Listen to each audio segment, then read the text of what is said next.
Hey, now I pull a military cap. You see, it's a combat. When you see me putting this one, I want to fight you. I want to fight you here because you're not answering my call, you're not answering my request. When I say subscribe to the channel, subscribe to the channel. When I say you like and share, please do so because you are the only one who can make it work for me, not me. My work is to entertain you or to educate you or to give you the content that I know actually is going to make things better for you. So, what I'm trying to mean is don't say don't have more 1 year. I have it. It is here. You only see this one. I also have the other one here God gave me. Um, we need to explore and learn things because when we settle in one place, we may think that we are the best and we may think we have everything at our disposal from finances, resources, infrastructure, and everything. But when you step outside that house, you start now going out, you will go and find a challenge. What you'll find there is not what you're used to. You'll find something you have never seen before. You'll find something that you never thought existed. You'll find a challenge that will mock you and tell you, wow, you thought you know, now you don't know. Like the narrative that was sold to the West and even in the academic curriculum about Africa is so pathetic. They were taught Africa is a jungle and there is no development. It's only diseases and people lives in forest, they sleep on top of the trees and they are monkeys. If you happen to visit a city like Nairobi today, you will be surprised whether you're in New York, London, or you're in Africa because that city is a busy city as we speak.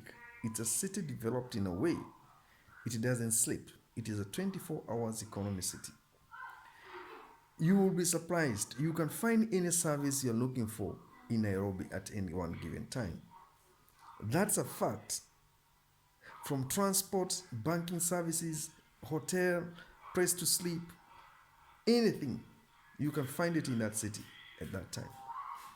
This narrative that was sold to us that Africa is a jungle, I'm trying to unpack it. And the only way I can unpack this narrative is through you subscribing to the channel, like and share and comment, and know where you can do business, where you can stay and sleep. Nairobi is a city I really fell in love with it. Ask me why. I could get everything on my fingertip. From money transaction, they have a system they call it M-Pesa, mobile banking. You don't need to carry money. You just need to carry your phone. It has the apps. You just pay the bills through the apps, and it costs you less than you may think. Crime was reduced because of the presence of technology in that city. So in America, we don't have such kind of a technology. In America, cities are busy during the day, at night they are quiet. In Africa, Nairobi is leading. Lagos is also leading. I've not been to Lagos, but I'm planning to go. If you support me, I'll be able to go to Lagos. But Nairobi is a core business hub of East Africa. If you want to settle in Nairobi, you can do anything from logistics, from investment, from any kind of business you may think of. Nairobi is the hub. If you are not in New York, you are in Nairobi. I was surprised what I saw in Nairobi and what I saw in Dar es Salaam, what I saw in Lusaka in Zambia. Cities you never thought they existed. They were built quietly. And this was hidden from the West when they were investing in those cities. They never wanted the black population in the West to know the importance and potential of Africa.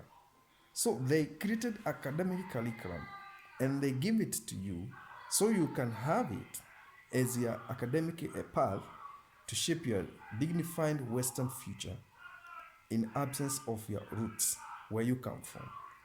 Forgetting that Africa has everything. You will be surprised. Some of the roads I found in Nairobi, I cannot find them in some of the countries in the Western world.